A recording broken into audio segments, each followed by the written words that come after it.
Special intensive revision, electoral roll, citizenship and democratic inclusion.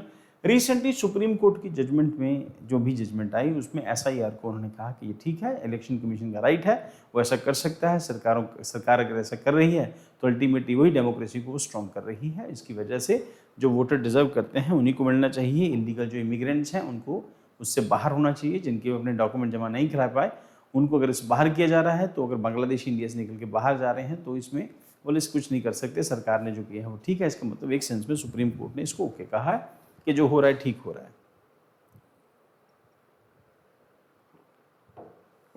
Next क्या है? In association for democratic reforms, election commission of India, the supreme court upheld, ये case हुआ था democratic reforms ADR, association of democratic reforms ADR versus election commission of India. Supreme court upheld constitutional validity of the election commission special intensive revision. SIR जो supreme court ने किया, election commission of India ने किया, supreme court ने उसको कहा कि ये ओके है और ये कॉन्स्टिट्यूशनली वैलिड है। जो हुआ है वो कॉन्स्टिट्यूशनली वैलिड है, बाकी जो हो रहा है वो सब पॉलिटिक्स है इसके अंदर। देन उसके साथ साथ however the judgment has triggered concern regarding voter exclusion, documentation burden and democratic participation. What is special intensive revision? ध्यान रखना बेटा, इस आर्टिकल को जो हम लोगों ने पीछे डिस्कस किया है इसको आप आर्टिकल 21 के साथ जोड़ के देख सकते हो और इसको DPSPs के साथ जोड़ के देख सकते हो।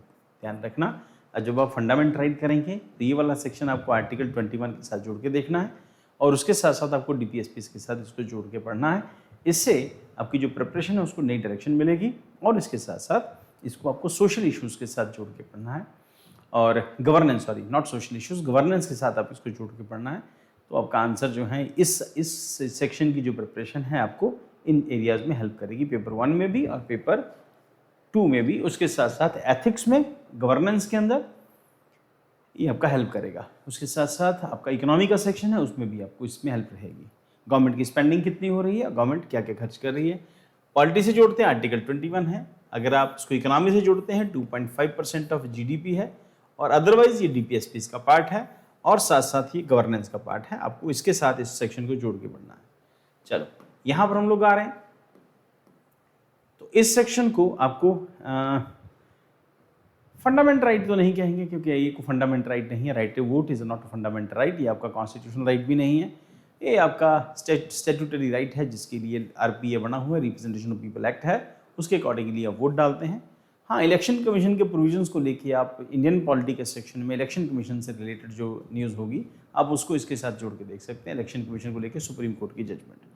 अब SIR कॉम्प्रिहेंसिव एक्सरसाइज है undertaken by the election commission of India ने करवाई थी। किसके लिए करवाई? वेरीफाई करने के लिए इलेक्टोरल रूल्स को, जो वोटर लिस्ट होती है उसको वेरीफाई करने के लिए और डुप्लीकेट एंट्रीज को बाहर करने के लिए, delete name of deceased voters उसको बाहर करने के लिए किया। Next, correct inaccuracies arising from the migration and urbanisation. Constitutional legal basis क्या कहता है? Article 324 vest in the election Commission superintendence, direction and control of elections करने के लिए आर्टिकल 324 सुप्रीम कोर्ट को ये अथॉरिटी देता है कि वो इलेक्शंस को सुपरिटेंड करेगी, डायरेक्शन देगी, उसके साथ साथ इलेक्शंस को कंट्रोल करेगी। Section 21(3) representation of people act 1950 empower ECI to undertake special revision for electoral rolls. और मतलब स्पेशल रिवीजन मतलब सुप्रीम कोर्ट ने ये रिस्पॉन्सिबिलिटी दी। हम लोग इस न्यूज़ को कई बार हालांकि डिस्कस कर चुके हैं, फिर भी आपको समझा देते हैं। बंगाल में जो इलेक्शंस हुए, बिहार में जो इलेक्शंस हुए और आने वाले पंजाब इलेक्शंस में SIR कराया जाएगा। स्पेशल इन्वेस्टिगेशन जो ड्राइव है वो चलाई जाएगी।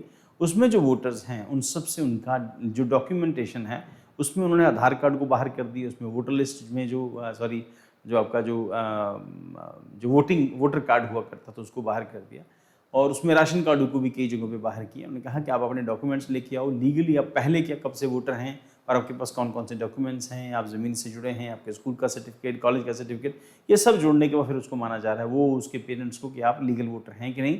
बांग्लादेश से आके बहुत सारे लोगों ने डुप्लीकेट आधार कार्ड बनवा लिए, वोटर कार्ड बना लिए। वो एक पॉलिटिकल मोटिवेशन से ऐसा किया गया था और किसी पॉलिटिकल पार्टी की वजह से ऐसा हुआ था ताकि ज़्यादा से ज़्यादा लोगों को ऐड करें। कुछ असम में भी ऐसा हुआ था, बंगाल में भी हुआ और बहुत सारे लोग के साथ में बॉर्डर लगता है, बिहार में भी भाग के पहुँच गए थे। उसके बाद रोहिंग्या का इश्यूज़ हैं रोहिंग्या के, असम के अंदर बंगालीज़ के इश्यूज़ हैं या नॉर्थ ईस्ट पूरा डिस्टर्ब रहा इनकी वजह से। और असम के लिए असम अकॉर्ड को लेके जो न्यूज़ हमने डिस्कस की थी, प्लस हम लोग आफ्टर इंडिपेंडेंस इंडिया के जो पोस्ट इंडिपेंडेंस हिस्ट्री है उसमें भी इन सब चीज़ों को डिस्कस करते हैं। अल्टीमेटली ये कि बहुत सारे जो फेक वोटर्स थे या फिर जो बांग्लादेशी इमिग्रेंट्स इंडिया में इलीगली रह रहे थे, बहुत ज़्यादा लोग जो है वापस में चले गए। उसकी वजह से जो वोटिंग हुई है वो जेन्युइन वोटिंग हुई है according to the election commission of India. जो भी डाटा आया उसके अकॉर्डिंगली जो भी रिजल्ट आया वो एक अलग सब्जेक्ट है। चलो खैर, तो इलेक्शन कमीशन ऑफ इंडिया की ये ड्यूटी है कि special revision of electoral roll को कराए, और ये लगातार सरकारें कराती थी, सरकार की मर्जी है, वो 10 साल बाद कराए, 20 साल बाद कराए, जब भी करवाए सरकार अपने आप से करा सकती है। सुप्रीम कोर्ट की ऑब्जर्वेशन क्या कहती है? Importance of the clean electoral rolls, the court observe before counting votes the state must determine whose voters can be counted, whose votes can be counted. Then rationale क्या है? Electoral rolls have accumulated duplicate entries, उसमें बहुत ज़्यादा थी, बहुत सारे लोग duplicate जो वोटर बन के पार्टिसिपेट कर रहे थे। माइग्रेशन रिलेटेड एरर्स थे बहुत सारे। नेम्स ऑफ डिजीज पर्सन उसके अंदर जो थे वो जो एक रीज़न थे उसके अंदर जो बड़ा रीज़न था। देन उसके बाद distinction between citizenship and electoral eligibility क्या कहती है? Major constitutional safeguard, the court clarified ECI can examine citizenship for electoral inclusion and exclusion. किसको इंक्लूड करना है, किसको एक्सक्लूड करना है, ये इलेक्शन कमीशन की ड्यूटी है, इसमें सुप्रीम कोर्ट कुछ नहीं कर सकता। जिनको ये काम मिला है वही इस काम को करेंगे। देन उसके साथ साथ ECI can not declare a person a non citizen, हालांकि ये काम इलेक्शन कमीशन का नहीं है, गवर्नमेंट ऑफ इंडिया का है। हाँ, अब वोटर को लेकर डिसाइड कर सकते हैं कि वोट इसको देने का राइट मिलेगा कि नहीं मिलेगा, ये काम इलेक्शन कमीशन का। पर इलेक्शन कमीशन ये नहीं करेगा किसी पर्सन को ये बता दे कि तुम सिटीजन है कि नॉन सिटीजन है। फाइनल अथॉरिटी जो है citizenship determined remains under citizenship act 1955 के अंदर आती है। अल्टीमेटली सेंट्रल गवर्नमेंट की अथॉरिटी है। सिग्निफिकेंस क्या है? Prevent SIR from becoming a backdoor NRC। तो ये ना हो कि आप SIR लागू करते करते आप NRC लागू करने शुरू कर दो। एंड एडिशनल रिलीफ ग्रांटेड क्या कहता है? Court directed the person deleted from the Bihar 2003 electoral rolls on citizenship ground must be referred and competent authority. If found to be citizen their name should be restored. अगर पता चले कि जो लोग voters बाहर किए गए थे, बेंगल में जब बिहार में SIR की गई थी, उस केस में उन सभी लोगों को दोबारा से वोटर लिस्ट में इंक्लूड किया जाना चाहिए। देन उसके साथ साथ वोटर लिस्ट में और ये भी कि उनके सिटीजनशिप जो राइट्स हैं वो इंटैक्ट रहने चाहिए, उसमें चेंज नहीं आना चाहिए। मेजर क्रिटिसिज्म क्या है? Revision of fresh enumerations. Core objective क्या होगा इसके अंदर? रिवीजन और फ्रेश एनुमरेशन। अब ये सिर्फ रिवीजन है या फिर नए हिसाब से ये एक तरह से ये वोटों की जो वोटर लिस्ट को बनाने का एक प्रोसेस है। एक सेंस में हम लोग इसको रिवीजन कह रहे हैं कि ये रिवाइज किया गया है। जिन लोग जो जेन्युइन वोटर्स हैं उनको रखा गया, जो इनजेन्युइन थे उनको बाहर कर दिया। उसके साथ साथ या ये फ्रेश एनुमरेशन है या फिर फ्रेश गिनती की जा रही है। कोर ऑब्जेक्टिव क्या कहते हैं? Critics argue that SIR is not merely revision but a the novo fresh enumeration exercise है। एनुमरेशन एक्सरसाइज मतलब ये नए तरीके से अपने हिसाब से वोटर्स को ऐड करना है, जो एक पॉलिटिकल पार्टी अपने हिसाब से करना चाहती है। ऑपोजिशन इस तरह के इल्जाम लगाती है, हालांकि सारे सही नहीं होते, सारे गलत भी नहीं होते।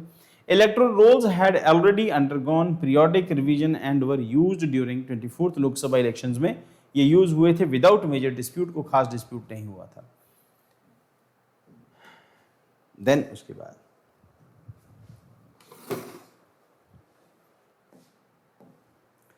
vulnerable groups must affected use of 2003 electoral roll as a baseline may disproportionately affected। अब इन्होंने कहा कि 2003 की वोटर लिस्ट में क्या आपका नाम था, अगर था तो इसको बेस बनाया 2026 के इन इलेक्शंस में। तो use of 2003 enrolled as a baseline में डिस्प्रोपोर्शनेटली अफेक्टेड। अब इसका इम्पैक्ट सबसे ज्यादा किन लोगों पे गया? वो जो फर्स्ट टाइम वोटर थी, क्योंकि 2000 की लिस्ट में ऑब्वियसली वो नहीं थे। माइग्रेंट लेबर जो एक जगह से दूसरी जगह आ गए, विमेन रिसेंटली एनरोल्ड जो शादी करा के यहाँ पहुंची, उसके बाद इकोनॉमिकली वीकर सेक्शन जिनके पास पहले रिकॉर्ड कोई नहीं होता, इन सब के ऊपर इसका इफेक्ट जो है वो सबसे ज्यादा हुआ। डॉक्यूमेंटेशन बर्डन बढ़ा, रेजिडेंट प्रूफ लेके आने पड़े उनको, आइडेंटिटी डॉक्यूमेंट जमा कराने पड़े, स्टेबल रिकॉर्ड्स उनको शो करना पड़ा। तो मैनी सिटीजन्स के पास इस तरह की चीजें नहीं थी। कंसर्न क्या है? एक्सक्लूजन में occur not due to the ineligibility but due to the inability to meet documentation requirement. तो कुछ लोगों को एक्सक्लूड किया गया जिसके पीछे रीजन ये नहीं कि इंडियन सिटीजन नहीं है, इस करके कि उनके पास डॉक्यूमेंटेशन रिक्वायरमेंट फुलफिल नहीं की थी उन्होंने। EPIC डिबेट क्या कहता है? इलेक्टोरल फोटो आइडेंटिटी कार्ड हमने डिस्कस किया कि कुछ एरियाज़ में क्योंकि पॉलिटिकल पार्टीज ऐसी करती हैं तो उन लोगों ने फेक वोटर कार्ड ऐसे बना के दे दिए थे। सुप्रीम कोर्ट ने जब इलेक्शन कमीशन ने किसी ज़माने के अंदर वोटर कार्ड लेके आए थे, उस टाइम पर भी ऑपोजिशन ने हंगामा किया था, तब ऑपोजिशन बीजेपी थी, आज ऑपोजिशन जो है कांग्रेस पार्टी है। और वोटर कार्ड जिसकी पहले कभी को खास वैल्यू नहीं थी, अब उसकी जगह जो है आधार कार्ड ने ले ली है। Traditionally accepted as proof of electoral identity, पर इसमें इस SIR के अंदर आधार कार्ड को भी इंपॉर्टेंट नहीं माना गया था क्योंकि बहुत सारे वो भी आधार कार्ड फेक बन गए थे। Then critics argue that under SIR, EPIC evidently value appears weakened. Judicial review, practical limitations क्या कहती हैं? The court suggested wrongly excluded voters may seek judicial review मांग सकते हैं अपने लिए। ग्राउंड रियलिटी क्या कहती है? Many affected citizens. अब पॉइंट ये कि सुप्रीम कोर्ट कहता है कि हम आपको रेमेडी देंगे, अगर आपके साथ नाजायज हुआ है तो हम आपकी उसको रिस्टोर करवाएंगे। फिर पॉइंट ये कि ज़्यादातर गरीब लोग, निचले तबके के लोग जो हैं ये पहुंचेंगे सुप्रीम कोर्ट कैसे, ये एक बड़ा इशू है। और उसके बाद सबसे बड़ा रीज़न है कि इनके पास लीगल अवेयरनेस नहीं है, can not access court easily, पैसा लगता है, फेस फाइनेंशियल कॉन्स्ट्रेंट्स, ऑब्वियसली गरीब आदमी नहीं जा सकता। रिजल्ट क्या होगा? रेमेडी भी remain inaccessible for vulnerable groups. ये जो रेमेडी है ये वल्नरेबल ग्रुप जो गरीब तबके के लोग हैं उन तक नहीं पहुंचेगी।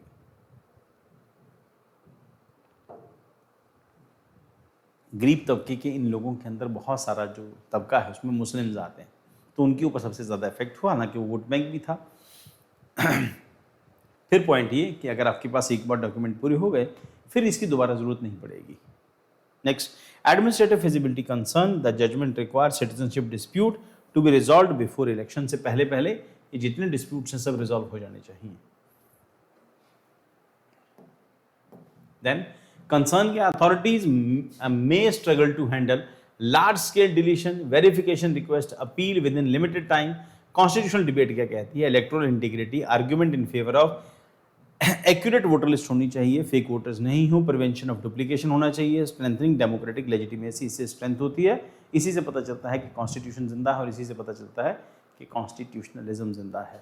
देन उसके साथ साथ जो आज हम लोगों ने आज की क्लास में डिस्कस किया, democratic inclusion, argument against risk of disenfranchisement, कई लोगों की वोटर लिस्ट से नाम बाहर हो गया, डॉक्यूमेंटेशन बैरियर, ये एक बड़ा इशू है। हर आदमी के पास सारे वो कागज़ नहीं थे क्योंकि कुछ एरियाज ऐसे हैं जहाँ पे बाढ़ आती है, उसकी वजह से अपने कागज पत्र गुम हो गए। फिर उसके बाद सरकारी डॉक्यूमेंट्स में बहुत सारी जगहों पर रहा, हालांकि थोड़े बहुत बॉटलनेक्स हैं इस प्रॉब्लम के अंदर, बट ग्रेजुअली साल 2 साल के अंदर ये प्रॉब्लम जो है रिजॉल्व हो जाएगी।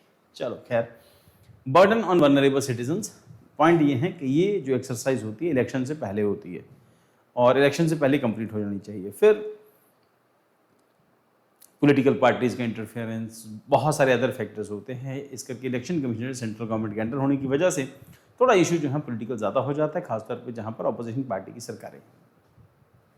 वे फॉरवर्ड, स्ट्रेंथन वेरिफिकेशन मैकेनिज्म क्या कहते हैं? टेक्नोलॉजी बेस्ड वेरिफिकेशन है, डोर टू डोर असिस्टेंस होगा, minimise documentation burden, wider acceptance of existing record, simplified procedure, protect vulnerable voter, special support for migrant, women, elderly, इन लोगों के लिए स्पेशल सपोर्ट का अरेंजमेंट होना चाहिए। इकोनॉमिकली वीकर सेक्शन, इनके लिए सरकार को थोड़ा फिक्रमंद होना चाहिए कि इनके बारे में भी सोचे, ताकि ये ना हो कि इनकी वोट चली जाएं, अदरवाइज ये डेमोक्रेसी जो है उसके ऊपर फिर क्वेश्चन मार्क आते हैं। इम्प्रूव इलेक्टोरल अवेयरनेस, इन्हेंसमेंट आएगी इससे। देन उसके साथ स्वीप है, systematic voter education and electoral preparedness, या प्रिपरेशन जो है वो ज़रूरी है। वोटर्स को अवेयर करें आपको क्या क्या करना चाहिए, क्या क्या नहीं। देखो डॉक्यूमेंट्स तो आपके अपने पास रखने चाहिए, फिर भी अगर थोड़ी बहुत ही प्रॉब्लम्स आती हैं, थोड़े बहुत ही हिकअप्स आते हैं, तो वो डेमोक्रेसी के अंदर, हर सिस्टम के अंदर कुछ ना कुछ कमियाँ ज़रूर होती हैं, धीरे धीरे करके वो रिजॉल्व हो जाती हैं। अगर वोटर जेन्युइन है तो रिजॉल्व हो जाएंगी। To ensure maximum participation, conclusion क्या कहता है? हाँ, पर एक बार वोट नहीं डाल सकते, हो सकता है। Conclusion, electoral rolls are more than administrative record, they are instrument of the democratic citizenship, while clean voter list are essential. Electoral reforms must ensure that pursuit of accuracy does not come into the cost of democratic inclusion and universal adult franchisee.